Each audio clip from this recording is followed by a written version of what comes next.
श्री गणेशाय नमः। गुरुर्ब्रह्मा गुरुर्विष्णु गुरुर्देवो महेश्वर गुरु साक्षात् परब्रह्म तस्मै श्री गुरुवे नमः।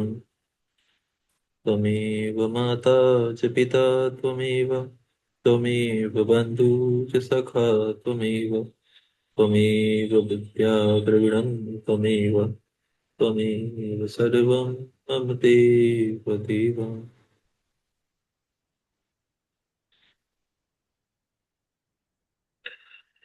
ठीक है, यहाँ से 42वां अध्याय प्रारंभ होता है।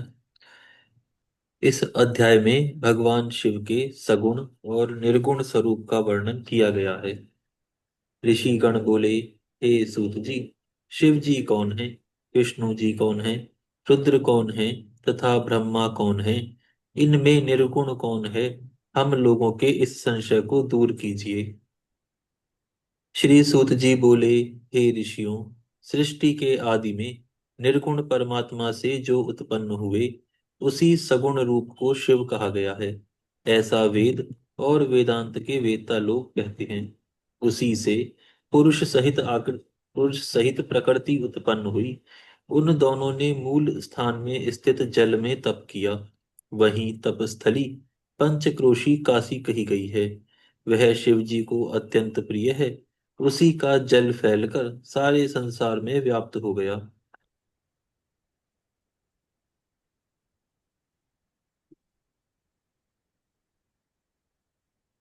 उसी जल का आश्रय लेकर श्री हरि योग माया के साथ वहां सो गए। तब वे नार अर्थात जल को अयन यानी निवास स्थान बनाने के कारण नारायण नाम से विख्यात हुए तथा माया नारायणी नाम से विख्यात हुई। उनके नाभि कमल से जो उत्पन्न हुए वे पितामह ब्रह्मा कहलाए थे। उन्होंने तपस्या से जिन्हें देखा वे विष्णु कहे गए। हे विद्वानों, उन दोनों के विवाद को शांत करने के लिए निर्गुण भगवान शिव ने जिस रूप का साक्षात्कार कराया वह महादेव नाम से प्रसिद्ध हुआ। उन्होंने कहा कि मैं ब्रह्मा जी के मस्तक से शंभु रूप में प्रकट होऊंगा।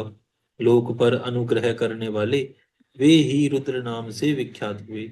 इस प्रकार भक्तों के ऊपर वात्सल्य भाव प्रकट करने वाले वे शिव जी ही सबके चिंतन का विषय बनने के लिए रूप रहित होते हुए भी रूपवान होकर साकार रुद्र रूप से प्रकट हुए। पूर्णतः त्रिगुण रहित शिव में एवं गुणों के धाम रुद्र में वस्तुतः कोई भेद नहीं है। जैसे स्वर्ण एवं उससे बने आभूषण में कोई अंतर नहीं होता। ये दोनों ही समान रूप तथा कर्म वाले, समान रूप से भक्तों को गति देने वाले हैं, समान रूप से सबके द्वारा सेवनीय और अनेक प्रकार की लीलाएं करने वाले हैं। भयानक पराक्रम वाले रुद्र सभी प्रकार से शिव रूप ही हैं। वे भक्तों का कार्य करने के लिए प्रकट होते हैं और ब्रह्मा जी तथा विष्णु जी की सहायता करते हैं। अन्य जो लोग उत्पन्न हुए हैं वे क्रमानुसार लय को प्राप्त होते हैं, किंतु रुद्र ऐसे नहीं हैं। रुद्र शिव में ही विलीन होते हैं। सभी प्राकृत देवता क्रमशः मिलकर विलीन हो जाते हैं, किंतु रुद्र उन विष्णु आदि को आदि में मिलकर विलीन नहीं होते, ऐसी वेदों की आज्ञा है। सभी रुद्र का भजन करते हैं, किंतु रुद्र किसी का भजन नहीं करते।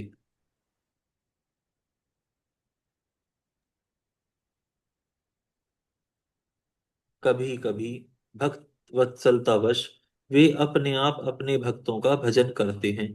हे विद्वानों, जो लोग नित्य अन्य देवता का भजन करते हैं वे उसी में लीन होकर बहुत समय के बाद उसी से रुद्र को प्राप्त होते हैं। जो कोई भी रुद्र भक्त है वह उसी क्षण शिव तत्व को प्राप्त हो जाते हैं, क्योंकि उन्हें अन्य देवता की अपेक्षा नहीं होती। यह सनातनी श्रुति है। हे द्विजों, अज्ञान तो अनेक प्रकार का होता है, किंतु यह विज्ञान अनेक प्रकार का नहीं होता।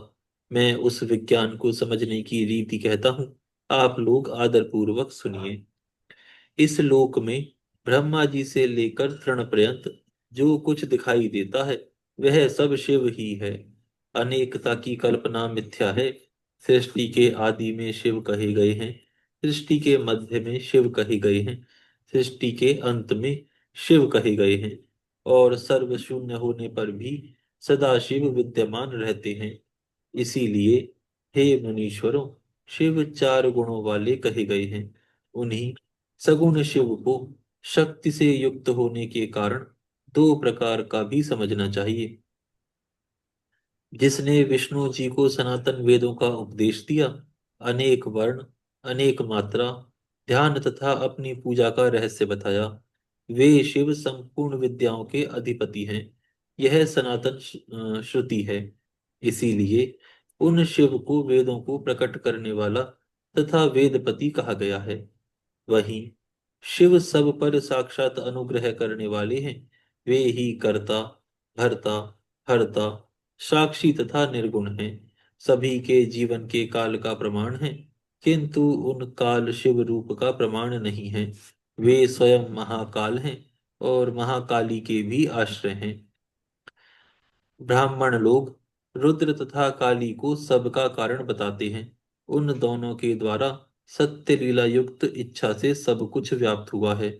उन शिव की को उत्पन्न करने वाला कोई नहीं है, और उनका पालन करने वाला तथा विनाश करने वाला कोई नहीं है।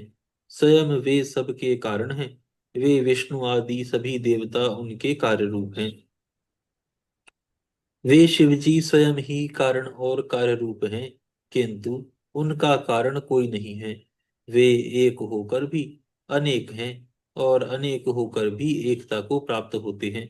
जिस प्रकार एक ही बीज बाहर अंकुरित होकर बहुत बीजों के रूप में प्रकट होता है, उसी प्रकार बहुत होने पर भी वस्तु रूप से स्वयं शिव रूपी महेश्वर एक ही हैं।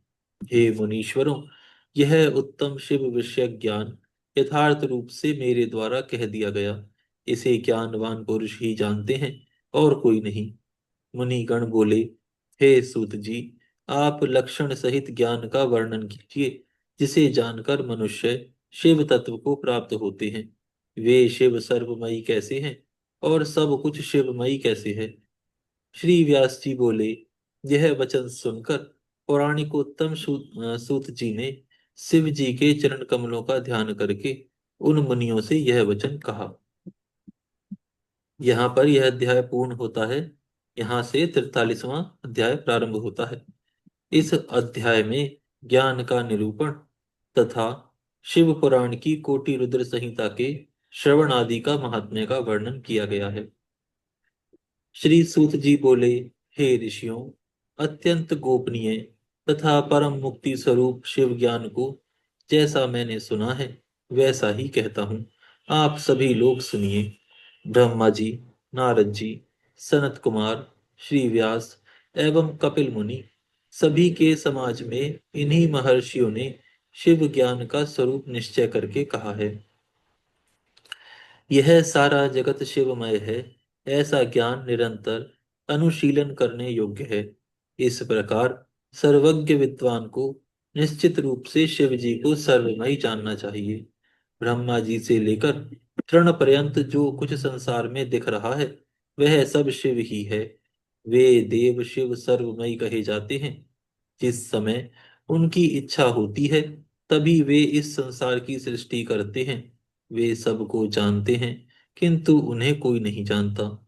वे इस जगत का निर्माण कर उसमें प्रविष्ट होकर भी जगत से दूर ही रहते हैं।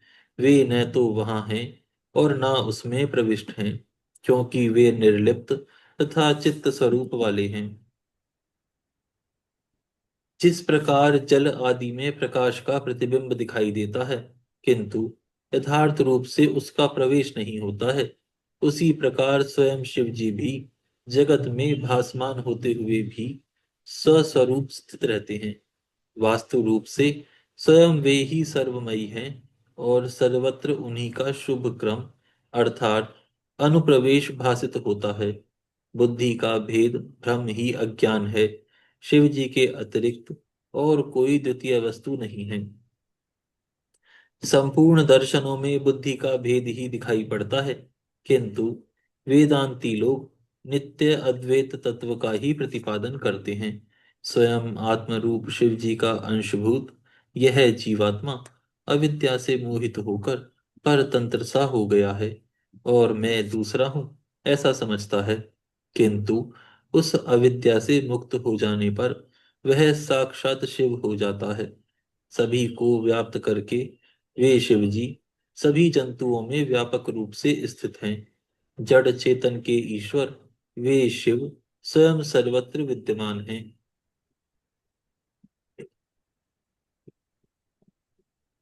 वे जो विद्वान वेदांत मार्ग का आश्रय लेकर इनके दर्शन के लिए उपाय करता है वह अवश्य ही उनका दर्शन रूप फल प्राप्त करता है। जिस प्रकार अग्नि व्यापक होकर प्रत्येक काष्ठ में अलक्षित रूप से स्थित है, किंतु जो उस काष्ठ का मंथन करता है उसे ही निसंदेह अग्नि का दर्शन प्राप्त होता है। जो विद्वान भक्ति आदि साधनों का अनुष्ठान इस लोक में करता है वह अवश्य ही उन भगवान शिव का दर्शन प्राप्त करता है, इसमें संशय नहीं है। सर्वत्र शिव ही है, शिव ही है, शिव ही है, अन्य कुछ भी नहीं है। भ्रम के कारण ही वे शंकर अज्ञानी जीवों को अनेक स्वरूपों में निरंतर भासते रहते हैं। जिस प्रकार समुद्र, मिट्टी एवं स्वर्ण उपाधि भेद से एक होकर भी अनेक तत्व को प्राप्त होते हैं, उसी प्रकार शिव जी भी उपाधियों के भेद से अनेक रूपों में भासते हैं। वास्तव में कार्य कारण में कुछ भी भेद नहीं है, केवल बुद्धि की भ्रांति से अंतर दिखाई पड़ता है और उसके न रहने पर वह भेद दूर हो जाता है। बीज से प्ररोह अनेक प्रकार का दिखाई देता है, किंतु अंत में बीज ही शेष रहता है और प्ररोह नष्ट हो जाता है। ज्ञानी बीज स्वरूप है और प्ररोह अंकुर को विकार माना गया है। उस विकार रूपी अंकुर के नष्ट हो जाने पर ज्ञानी रूपी बीज शेष रहता है, इसमें संदेह नहीं करना चाहिए। सब कुछ शिव है तथा शिव ही सब कुछ है, इन दोनों में कुछ भी भेद नहीं है। फिर क्यों अनेकता देखी जाए या एकता देखी जाए। जिस प्रकार लोग एक ही सूर्य नामक ज्योति को जल आदि में अनेक रूप में देखते हैं, उसी प्रकार एक ही शिव अनेक रूप में भासते हैं। जिस प्रकार आकाश सर्वत्र व्यापक होकर भी स्पर्श से बद्ध नहीं होता, उसी प्रकार सर्वव्यापक वह परमात्मा कहीं भी बद्ध नहीं होते। आत्म तत्व जब तक अहंकार से युक्त है तब तक ही वह जीव है और उससे मुक्त हो जाने पर वह स्वयं शिव है। जीव कर्म भोगी होने के कारण तुच्छ है और उससे निर्लिप्त होने से शिव जी महान है। जैसे चांदी आदि से मिश्रित होने पर स्वर्ण अल्प मूल्य वाला हो जाता है, वैसे ही जीव अहंकार युक्त होने पर महत्वहीन हो जाता है। जैसे स्वर्ण आदि क्षार आदि से शोधित होकर शुद्ध हो जाने पर पहले के समान मूल्य प्राप्त कर लेता है, उसी प्रकार जीव भी संस्कार से ही शुद्ध हो साक्षात शिव हो जाता है। पहले श्रेष्ठ गुरु को प्राप्त कर भक्ति भाव से युक्त होकर शिव बुद्धि से उनका शिव भक्ति से उनका भली भांति पूजन स्मरण आदि करें। उनमें इस प्रकार की बुद्धि यानी शिव बुद्धि रखने से देह से संपूर्ण पाप आदि दोष दूर हो जाते हैं। इस प्रकार जब वह ज्ञानवान हो जाता है तब उस जीव का द्वैत भाव रूप अज्ञान विनष्ट हो जाता है। वह अहंकार मुक्त होकर निर्मल बुद्धि से युक्त हो जाता है एवं शिव जी की कृपा से शिव तत्व प्राप्त कर लेता है। जिस प्रकार शुद्ध दर्पण में अपना रूप दिखाई देता है, उसी प्रकार जीव को भी सभी जगह शिव जी का साक्षात्कार होने लगता है, यह निश्चित है। वह जीव शिव साक्षात्कार होने पर जीवन मुक्त हो जाता है।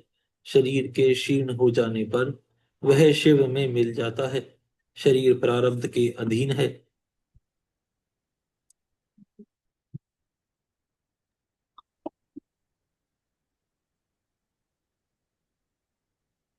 शरीर प्रारब्ध के अधीन है। जो देह जो देह अभिमान शून्य है, वही ज्ञानी कहा गया है। शुभ वस्तु को प्राप्त कर जो हर्षित नहीं होता, और अशुभ को प्राप्त कर क्रोध नहीं करता, द्वंद्वों में समान रहता है, वह ज्ञानवान कहा जाता है। आत्मचिंतन से तथा तत्वों के विवेक से ऐसा प्रयत्न करें कि शरीर से अपनी पृथकता का बोध हो जाए। मुक्ति की इच्छा रखने वाला पुरुष शरीर एवं उसके अभिमान को त्याग कर अहंकार शून्य एवं मुक्त हो सदाशिव में विलीन हो जाता है। अध्यात्म चिंतन एवं उन शिव जी की भक्ति, ये ज्ञान के मूल कारण हैं।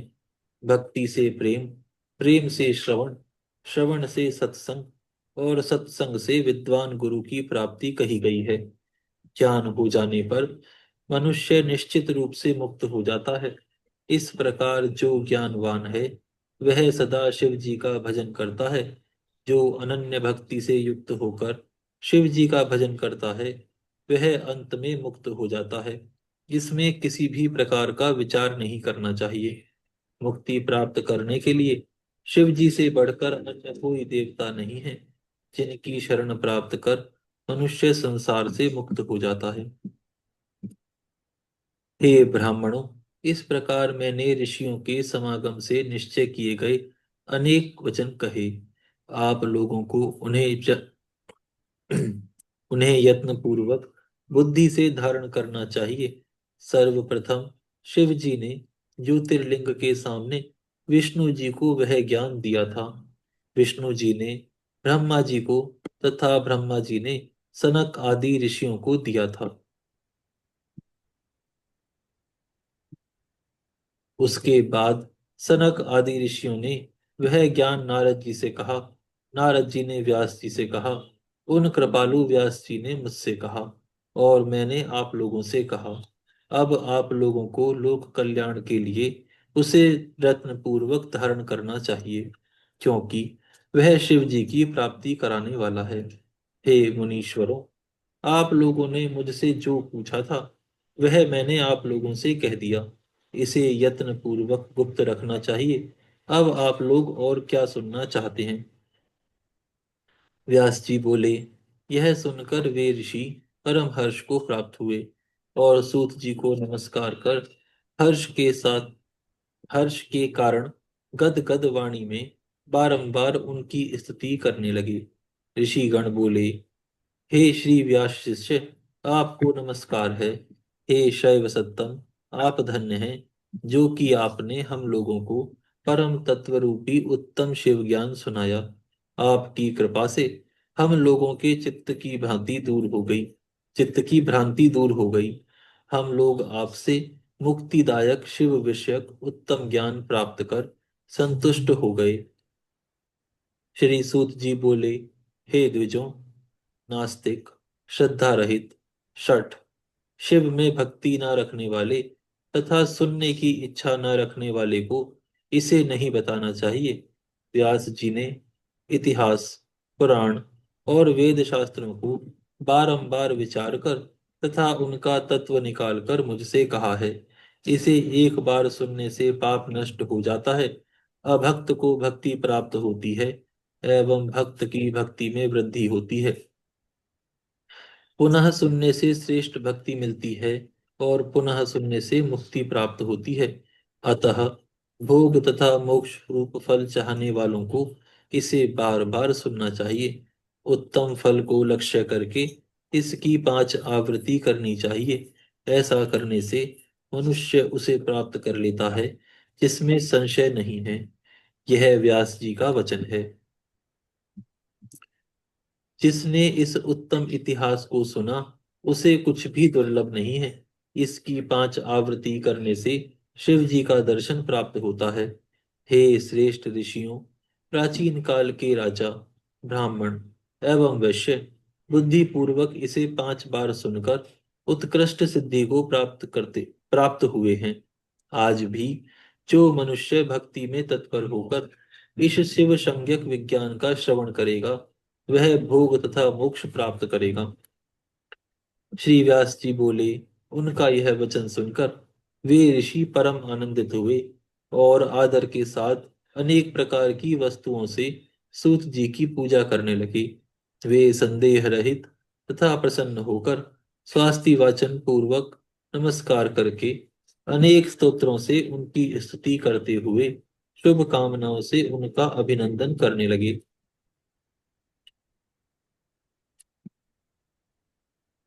इसके बाद परम बुद्धिमान वे ऋषिगण एवं सूत जी परस्पर संतुष्ट होकर शिव जी को परम देवता मानकर नमस्कार तथा भजन करने लगे। शिव संबंधी यह अभिष्ट ज्ञान शिव जी को अत्यंत प्रसन्न करने वाला, भोग मोक्ष देने वाला तथा दिव्य शिव भक्ति को बढ़ाने वाला है। इस प्रकार मैंने श्री शिव पुराण की आनंद प्रदान करने वाली तथा उत्कृष्ट कोटि कोटि रुद्र नामक चौथी संहिता का वर्णन कर दिया। जो मनुष्य सावधान चित्त होकर भक्ति पूर्वक इसे सुनता है अथवा सुनाता है, वह इस लोक में संपूर्ण सुखों को भोगकर अंत में परम गति प्राप्त करता है। यहाँ पर हमारा यह अध्याय पूर्ण होता है। इसके साथ ही कोटि रुद्र संहिता भी पूर्ण होती है।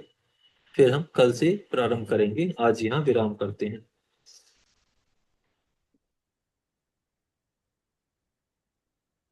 हे गौ माता, आप सभी देवताओं की माता, सभी तीर्थों का तीर्थ, सभी पुण्य का पुण्य है।